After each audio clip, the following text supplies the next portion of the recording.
Hello everyone, welcome to Bloody Consequences. Today we are going to talk about a case which shook India at the time at which it occurred. And to this day, a lot of people still remember it. There are some cases in history which show the devil side of human nature. The absurd level thinking of individuals have which make you question the true definition of love. Today, we are going to talk about the controversial high-profile murder case of Neeraj Arora. The case was primarily a love triangle, and because of that, the case also received massive media attention at the time at which it occurred. So let's take a look at this case. Neeraj Arora was born in Kishni, Uttar Pradesh, in the year 1982. He was an extremely ambitious person. He wanted to work hard in his life and make a name for himself in the world. In his mid-20s, he realized he liked movies and television industry and decided to work in the television industry. For that reason, at the age of 26, he moved to Mumbai, a place which is famously known as the City of Dreams.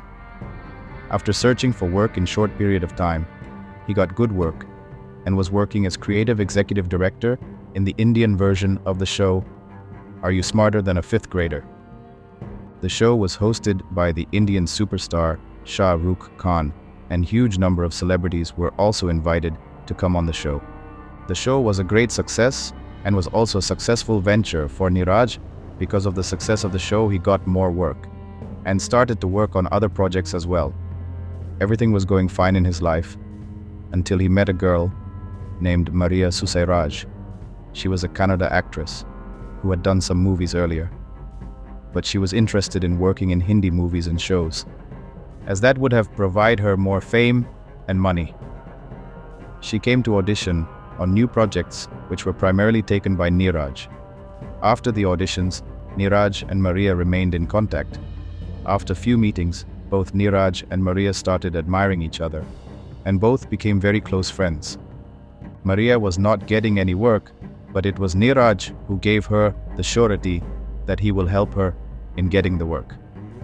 Neeraj would take her audition and would often ask her do some scenes. The problem with Maria was her Kannada accent was too strong, and her acting wasn't that great either. Even after that, Neeraj tried to get some work for Maria and would often encourage her to work on her acting skills. Both Neeraj and Maria would meet very often. They would go to cafes and restaurants together to spend some time. After some time, Maria told Neeraj about her engagement and told him that she was engaged to Emil Jerome Matthew, who was a naval officer in the Indian Navy. Neeraj was a bit shocked by that, but he was not too concerned about it. After some time, Maria told Jerome about her friendship with Neeraj and told him that he was her very close friend, who was helping her in getting work in the industry. Jerome was a very possessive individual and was very controlling as well. He didn't like the fact that her fiancé had a close male friend. Jerome was always a control freak, to say the least. Maria was very close to Neeraj, and that proximity was a huge problem for the controlling Jerome. He used to give threats to Maria that if she doesn't break her ties with Neeraj, things will not be good. After some days, on May 6th, 2008, Neeraj went to the house which was rented by Maria. He went there to help her settle down, and it was only Maria who had invited him there, while he was helping her in settling down in the house. Jerome calls Maria and was casually talking to her, but in some strange way on the call, Jerome got the wind of the fact that Neeraj was there inside the house. And he didn't like it at all, because he thought that both Neeraj and Maria would probably make love. So he called Maria to not let Neeraj get inside the house. Maria agreed and disconnected the call, but Jerome was still skeptical about the whole situation. So the next day, he took a flight and came to Mumbai. After landing in Mumbai, within hours, Jerome went up to Maria's house early in the morning and started banging the door and continuously rang the bell of the apartment. Hearing the loud noises, Maria came out of the house, and she was shocked to see Jerome there, and soon as she saw him, she knew something was off with him, seeing her Jerome pushed her aside and went inside to see if someone was inside the apartment, and he was not surprised, as he predicted Neeraj was inside the house.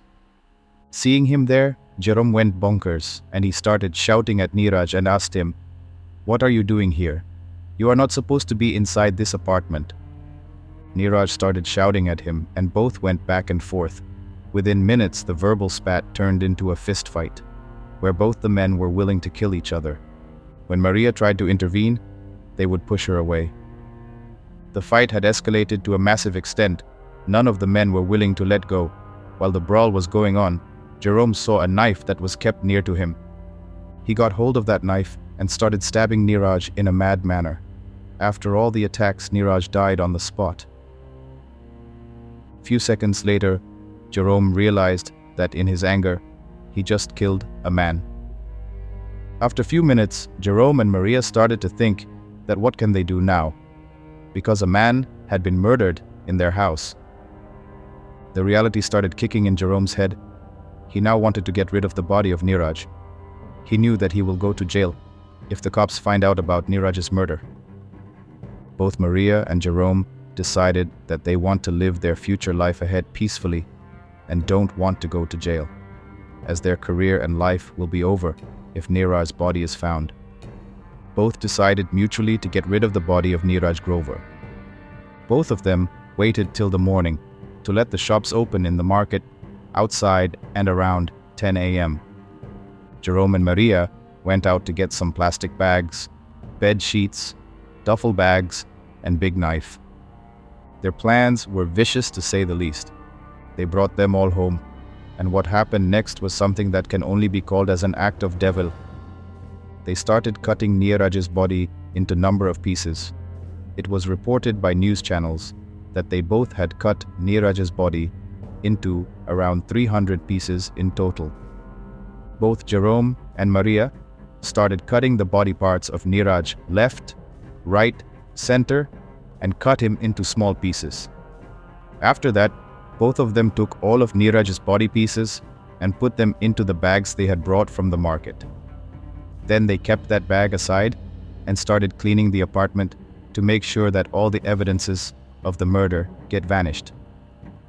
Jerome and Maria cleaned the apartment with floor cleaners, sprayed room freshener all over the place, so that the body odor doesn't come from the apartment.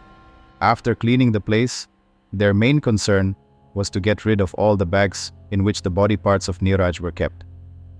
Both Jerome and Maria decided to take someone else's vehicle so that they don't get caught while in the act of getting rid of the body of Neeraj. Maria went up to her neighbor and asked to borrow their car for some time as she had an emergency. The neighbor agreed to it happily and provided Maria the car she needed. Around 4 p.m., both Maria and Jerome took Neeraj's body parts and drove out of Mumbai. They did so because they thought if they get rid of the body outside of Mumbai, there will be less chances of the body being found, which meant less chances of them getting caught. But both thought that they needed something else, so they bought petrol from the nearest petrol pump to burn off the body parts. As after being burnt, there would be no problem of the body remains to be found. So, after driving for some hours, they stopped and took the bags out and set them on fire. They waited there till the time the bags and organs were completely burnt. After that, they left the place and came back to Mumbai the same day, but late in the night. Both came back home and took a sigh of relief, thinking now that everything would be back to normal again. But they were badly mistaken, as they didn't realize that Neeraj had friends and connections in the city. The next day, when his colleagues and friends tried to get in touch with Neeraj, he was nowhere to be found. He was not picking up his call. Nobody was able to get hold of him. That's when his colleagues and friends went up to the police station and filed a missing complaint of Neeraj. The police immediately started their search for Neeraj. Meanwhile, Neeraj used to talk to his parents every day, who now were worried for their boy. So they started posting posters of Neeraj everywhere, and also promised a prize to anybody who finds Neeraj and gives Neeraj's information to them. The media also started covering the case after the posters were put everywhere. Seeing this, the police started investigating extensively because they realized this is a serious matter.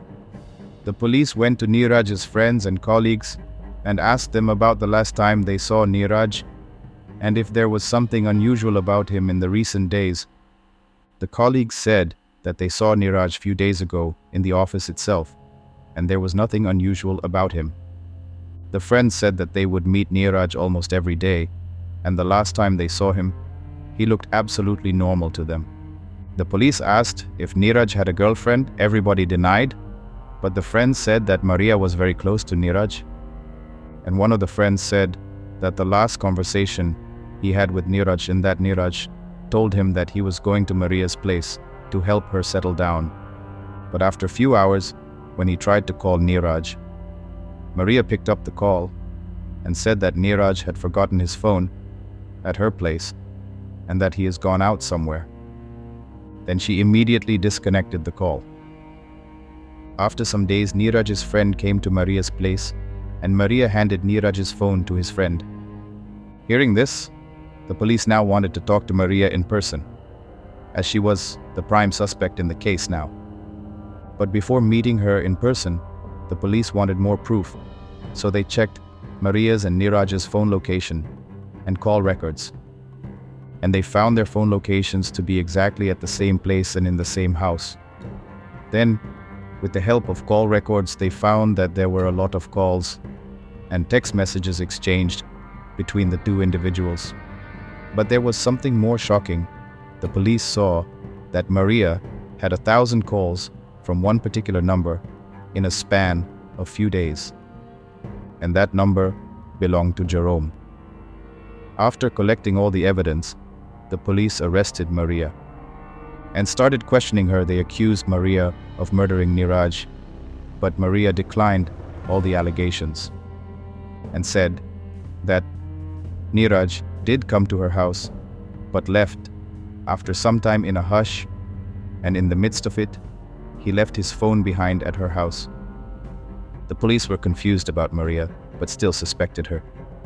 The police wanted to know more about Maria, for that they inquired about her background from their sources and the people who lived near her. The people living by said that Maria was a good person and they didn't saw anything unusual at her house. As the police were leaving the place in a disappointing manner, the watchman suddenly told them that he saw Maria in a car with a different man a few days ago. And Maria was putting some bags in the car, and also the man with her was not Neeraj. That's all the police needed. They now knew it was Maria who is somewhat involved in the murder of Neeraj, but was not sure about the other guy the watchman saw. Then the police got hold of Maria's debit card and looked to check the transactions made from it. In that, they found that Maria's card was used to buy knives and duffel bags from the near mall. All of this was enough for the police to confirm that Maria was the one who killed Neeraj. Later, they went up to Maria and asked her in a very strict manner about what she had done to Neeraj. It took merely minutes for Maria to accept the crime, and she told the police about the whole incident that occurred at her house between Neeraj and Jerome. After getting her statement, the police went ahead and arrested Jerome.